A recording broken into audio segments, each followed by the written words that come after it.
Our guest today is the Executive Director of LISC, the Local Initiatives Support Corporation. LISC is the nation's leading community development organization. LISC connects Chicago neighborhoods to the resources they need to become stronger. It provides loans, grants, technical assistance, and other resources to over 100 partner organizations in low and moderate income communities throughout Chicago. In the last 30 years, it has invested more than $750 million in grants, loans, and equity, leveraging an additional $1.5 billion. Produced 30,000 housing units and 5.5 million square feet of commercial space. And number three, engaged with 25,000 residents and institutions to build a stronger city in our region. Our guest today earned her bachelor's degree in history from the University of Illinois and a master's degree from Harvard University's Kennedy School of Government. Ladies and gentlemen, Susana Vasquez. Susana?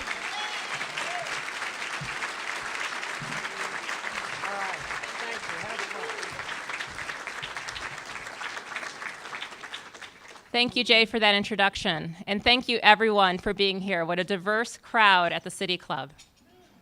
I've attended many a City Club luncheon, enjoyed the food and the speakers, so it really is an honor to be invited to speak at Chicago's premier civic forum. It's also fitting because what I want to talk about today is this notion of civics and what kind of civic infrastructure we need in this city to make it stronger. For some, it may be a platitude, but for me, Chicago remains a city of neighborhoods. Can you even imagine Chicago without them? But much of what we read in the paper or see on TV about neighborhoods dwells on the negative. Our poorest neighborhoods in particular are painted with too broad a brush that emphasizes acts of violence or the legacies of segregation and discrimination. Though those things may be true, they don't capture the resilience and resources, especially human resources, that make neighborhoods the indispensable backbone of this great city. Admittedly, I'm biased. I spent most of my professional life, some 20 years, working with and for Chicago neighborhoods. And LISC's mission is to connect neighborhoods to the resources they need to get stronger and healthier. So let me explain why I believe now, more than ever, neighborhoods matter to Chicago's future, why we need a new vision for our city and a new model for investing in and acting upon that vision, and some ideas on how we can all work together to get there. I have a deep belief in the power of neighborhoods, and it comes from my personal experience. I was born in Ecuador, but immigrated to Chicago when I was 9 months old. Yes, that is me, the baby with the curly hair. I was raised by a single mom with my two older siblings. Growing up, my longest permanent address was 707 West Waveland Avenue in Lakeview, which I learned later was a HUD-subsidized building when I was a tenant organizer. We moved around a lot for a lot of reasons. But we finally left Chicago for good when my mom tried to move my older sister and I and my brother away from the gang-related friends she was beginning to hang out with. I was often only one of a handful of brown kids in the predominantly white suburbs, and there was certainly some stigma to being a renter in a community of two-parent homeowners. But I got a good education, stayed involved in after-school programs, and earned a full scholarship to college. Amazing mentors and peers, many of whom are here today, gave me opportunities to learn from them and contribute to this amazing city. So I'm always mindful that folks that start out like me don't always end up like me, which is why I believe that change is possible and that so many young people today are one good education, one stable home, one after-school program, and one mentor away from being powerful contributors to our city.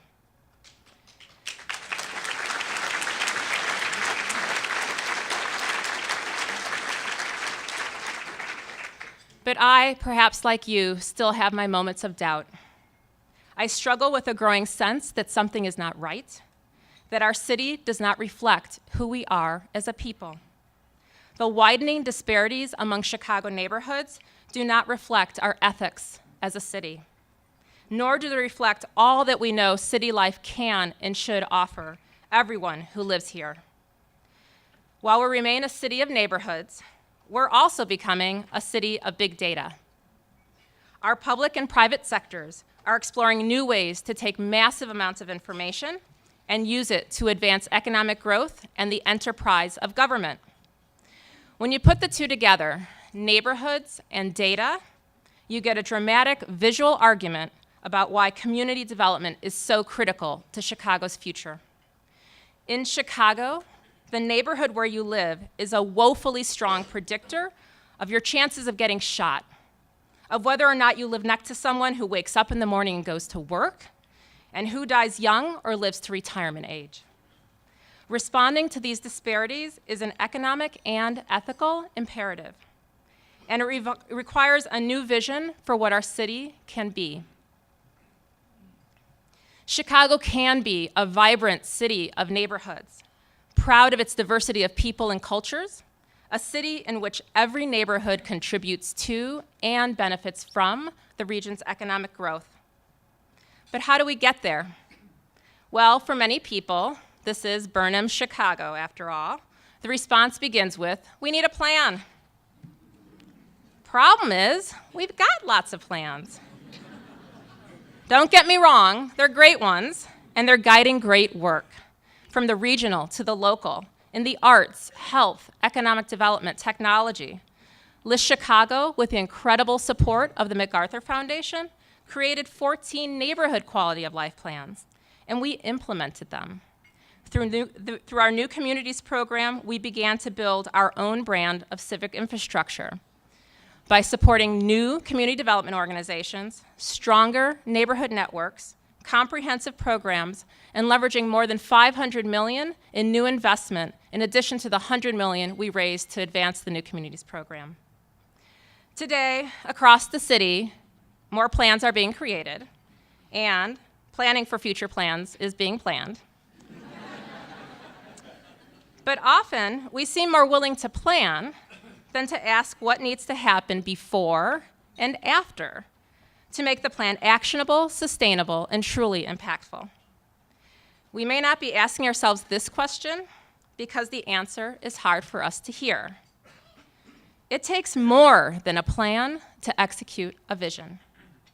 After nearly a dozen years at LISC and more than twice that many plans created, I've concluded that the most important thing we need, in addition to a good plan, is the civic infrastructure to support the engagement before and build the political and programmatic muscle after to make sure the plan gets implemented and has impact, not only in one community, but across the city and the region as a whole. What do I mean by civic infrastructure? Well, first I should acknowledge, like many good ideas in Chicago, it is a concept first discussed in meetings with the MacArthur Foundation. But it resonated so much with what's needed in our city that I see it as LISC Chicago's mandate moving forward.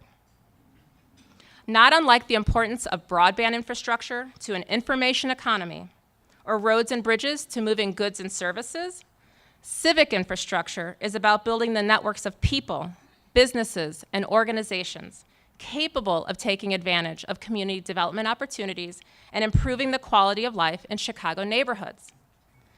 LISC builds civic infrastructure through a method tested during our New Communities program of community engagement, planning, action, communications, and evaluation. We do it by building relationships, building trust, and building power. LISC Chicago builds civic capacity where it is nascent and adds value to partners where it is strong.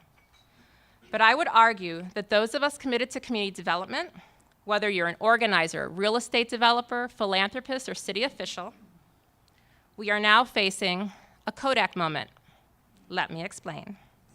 In 1880, George Eastman founded the Eastman Kodak Company in Rochester, New York. He was in the film business, selling cameras on the cheap to make money and dominate on the film side. By 1976, Kodak had 90% of the film business and 86% of the camera business. By some accounts, Kodak invented the first digital camera in 1975. They had the technology, but didn't want to advance it and didn't know how to lead with it. After Sony launched its own digital camera in 1981, a series of CEOs tried to shake up the company, but Kodak could not move forward beyond the film business and reimagine themselves in the picture business. That's called confusing the product for the outcome. Kodak filed for bankruptcy in 2012. So are we in community development now facing our own Kodak moment? Have we been confusing a product, be it a plan or a program, with the outcome of a better community or city? Community development has roots going back to the settlement house movement. Jane Addams founded Hull House in Chicago in 1889 to improve the lives of low-income residents. She had a deep belief in democracy as an expression of social ethics. Addams and her colleagues established Chicago's first public playground, pictured here, and worked on education, housing, employment, and other issues, always tied to a neighborhood and the people who lived there.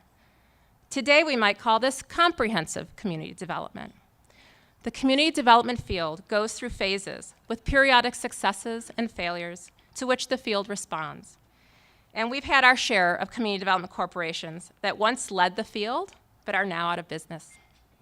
But I believe the field is facing a turning point. Every business faces disruption, from the camera business to the business of community development. Think about how you take pictures most now, or find a neighborhood restaurant, or engage with friends. It's radically different than just a few years ago, at least for me. I would argue that 3 key issues are disrupting our work, but they also offer great potential for innovation and growth. First, technology and data. They're transforming business and government, but community development organizations are often woefully behind here. Despite a strong desire to use data, sometimes we just don't speak the language as the data geeks who want to help us. And there are legitimate concerns over data privacy and the misuse of data. But imagine if we could use lightweight tools and data sharing systems to scale our efforts and use more time learning from data than entering data. 2, financial models. Nonprofits are trying to address complex and interconnected issues that are never solved with a 1-year grant with only 10% admin allowed. Ever.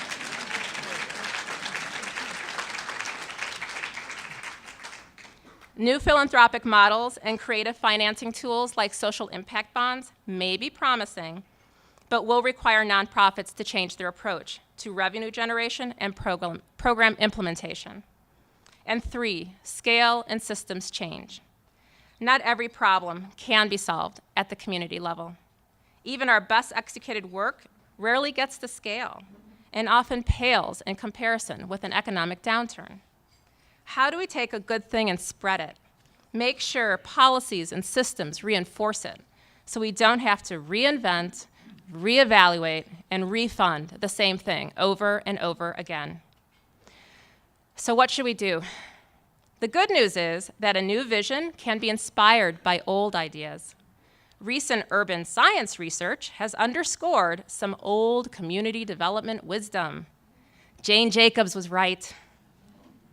Jacobs was an early champion of cities as complex adaptive systems that are best served by bottom-up processes and planning that respect neighborhood residents, respect sidewalks, and promote social capital.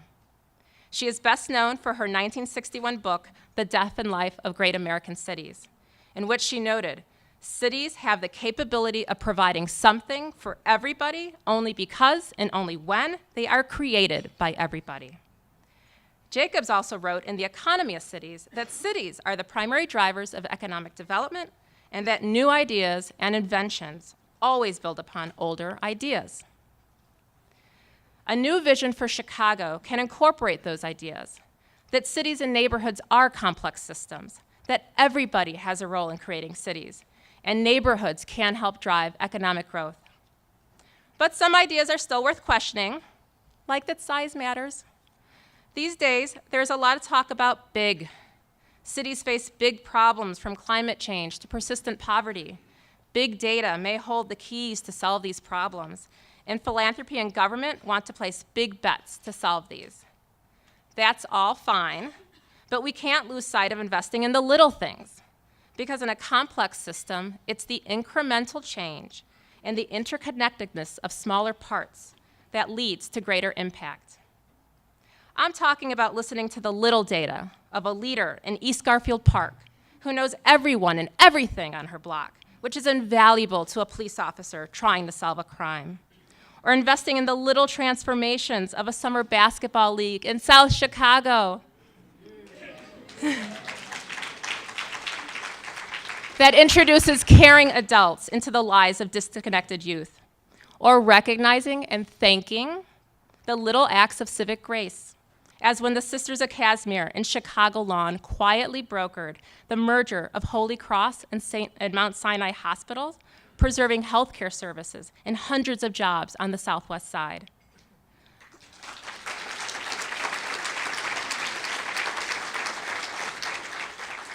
Little things can be transformational. Like when our Centers for Working Families at Safer Foundation helped Marcus Riley get back on his feet with a new job and a stronger credit score, saving him thousands of dollars on a new car loan. In Little Village, many small investments and deep commitment for over many years with many partners have resulted in a powerful neighborhood network and set of trusted relationships that help guide youth away from gangs and violence, contributing to a 32% reduction in homicides since 2007. That's right. Big things grow best when you have civic infrastructure to nurture and support them. Once established, it provides a platform of relationships, knowledge, and trust that enables investment, innovation, and greater impact. As I noted earlier, LISC builds civic infrastructure through the fundamentals of our New Communities program method. Engagement of the people connected to the neighborhood, planning for a clear vision and set of strategies to advance that vision, acting on the plan to implement the vision, communicating the stories of progress and lessons learned, evaluating, including data throughout the process as a feedback loop, and repeating the process because it takes layers of engagement and planning to build civic infrastructure and change a neighborhood. This is now LISC Chicago's core approach to neighborhood development because we found that it works. But it has not worked equally everywhere. And so we too are innovating at the margins and placing it in a larger policy context. Effective neighborhood strategy must be part of a larger urban and often national strategy. We need to work harder to make those connections and to develop policies that benefit our neighborhoods, our city, and our country. Here are 3 examples of LISC making these connections. We're working closely with World Business Chicago with early support from Microsoft to increase digital leadership and innovation across the city by investing at the community level in digital skills and digital access amongst residents, nonprofits, and businesses. This requires a creative partnership that includes the MacArthur Foundation, the Smart Chicago Collaborative, the City of Chicago, and Chicago Public Libraries. LISC is partnering with the University of Chicago and the Civic Consulting Alliance to implement the Civic Leadership Academy that will help our next generation of public and private sector leaders learn interdisciplinary skills and put those skills into practice. Interest in this new leadership program has been overwhelming. And we've partnered with the City of Chicago's Department of Planning and Development, Teamwork Inglewood, and civic tech groups to build a simple tool, a website, that took advantage of open data from the city and county and helped scale the Large Lots program. This program to transfer vacant city-owned land to community property owners has existed for years. But because we engaged neighborhood networks and built tools to streamline the process, last week the mayor introduced an ordinance to formally convey 322 vacant lots to nearby residents. And another 317 lots in East Garfield Park are in the queue.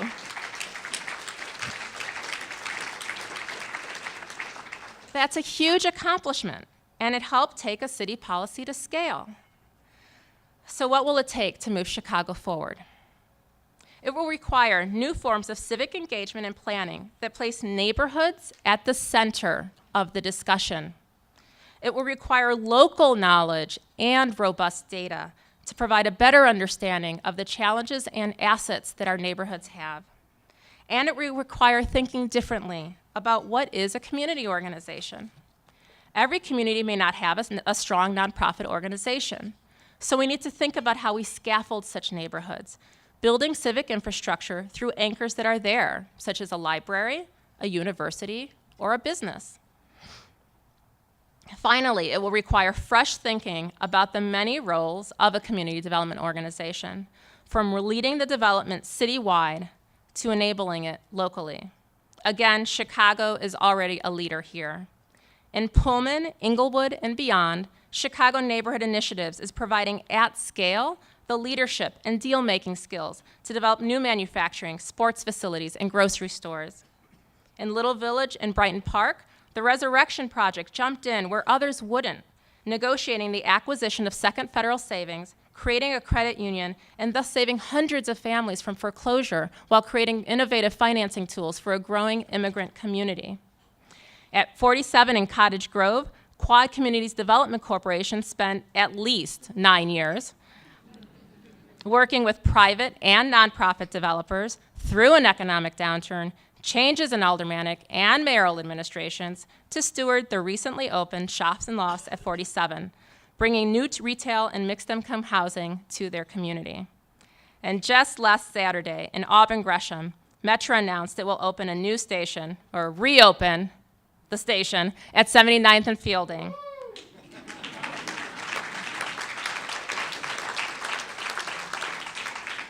A catalytic project in Greater Auburn Gresham Development Corporation's Quality of Life Plan that only took a decade of quiet advocacy and local economic development strategy to bring to life.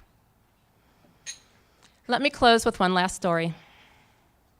In addition to being the executive director at LISC Chicago, I'm also a mom to 3 young kids. So I read a lot of children's books over and over and over again. In fact, after a long day, I can't help but make the connections between what I'm reading and the things I may have been struggling with at work. So I want to introduce one more underappreciated urban thought leader, Superman. Everyone knows Clark Kent, who lives in Metropolis and is secretly Superman.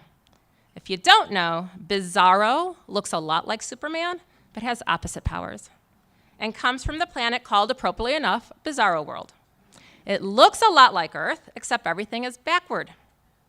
So one morning, Clark Kent is walking to work when he hears a scared cat crying and declares, this is a job for Superman. But when he gets there and sees the cat stuck at the top of the tree, Bizarro is also there. And Bizarro declares, Kitty is scaring tree, must save tree. So he pulls the tree out of the ground, thus saving the tree and declaring himself the best superhero. In our community development world, we encounter this Bizarro fellow fairly often. It may seem obvious, but community development depends on engaging community residents to inform the development of their community. It often helps to follow the lead of local superheroes. But in Bizarro land, this essential step is often skipped, and sometimes people from the outside end up saving trees that did not need to be saved.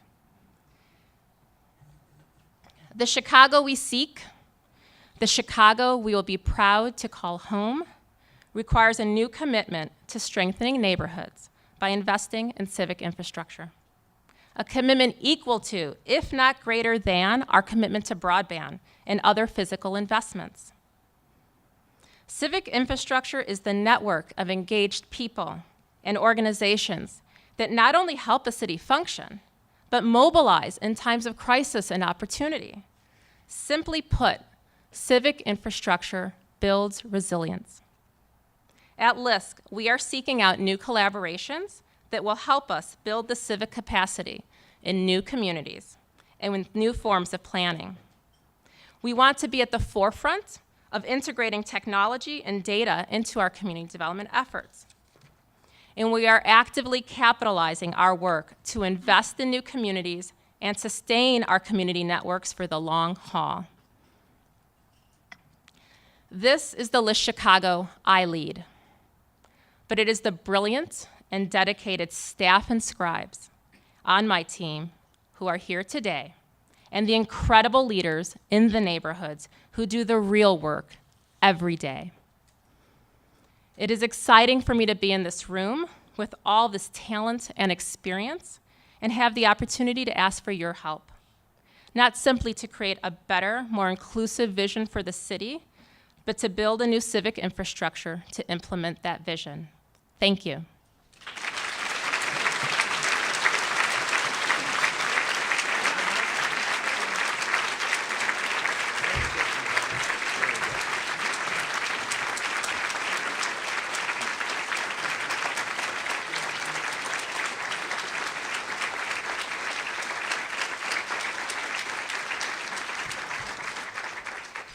If you have questions, we got to talk about that light. If Anita Alvarez was here, I'd be admitting something or another. If you raise your hand, we have people out there to take your questions. We'll make your questions brief so we can get a few in. We have a couple. This one's from Paul Beitler. Paul, where are you? All right. Just like the Japanese at Pearl Harbor coming out of the sun. Okay, little background there, sorry. I'm on my best behavior, Laurie, just remember that. Even though you had a picture of Jane Jacobs' book, that's okay.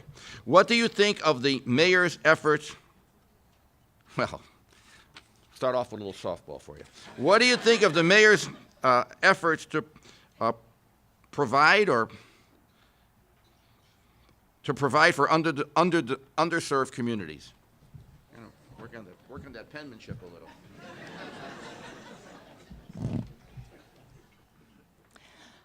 I think my experience with Mayor Emanuel is that he's been bringing very positive leaders and ideas to the city, some of which have really been positive for neighborhoods. Working with Commissioner Brian Bannon at libraries or the improvements in parks, we work closely with Department of Planning and Development, as I gave an example. So a number of ideas, the commitment to open data and technology, a number of those ideas are definitely benefiting Chicago neighborhoods. There are certainly some decisions that the mayor's made that have not sat well with neighborhoods, but I think the message I'm trying to convey is that it's not just the mayor's job to improve neighborhoods, it's all of our job. And so we all have to help him do that. Good. Are you familiar with that? Okay, we have Leighton Olson. Leighton, where are you? Raise your hand. There you are, in the corner. What are public and private funding sources to replicate Smart Chicago throughout the city and region? Smart Chicago's Communities program. Yes. Dan and I often get confused for each other. We look so much alike. So for those of you not familiar, back in 2008, actually with Lori Healy's leadership and others, LISC Chicago was asked to lead a demonstration program called Smart Communities. We did that in partnership with Inglewood, Pilsen, Chicago Lawn, Humboldt Park, and Auburn Gresham. And we received federal stimulus dollars to advance that demonstration. And it was a very successful demonstration leading to an increase in broadband use. And subsequently as well worked with the Smart Chicago Collaborative, who also led a federal stimulus grant to increase public computing center access. And actually, since the federal dollars have gone away, we've raised some private dollars to keep some of the programs going and are actually in an active partnership with Smart Chicago Collaborative, Microsoft, City of Chicago, and public libraries to try to scale some of that effort. So we are eagerly working with private sector partners to try to help that to happen. Any other questions? We have a question here that's unsigned, and we don't have many rules at the City Club, but we don't ask unsigned questions. So how about a big round of applause for our speaker?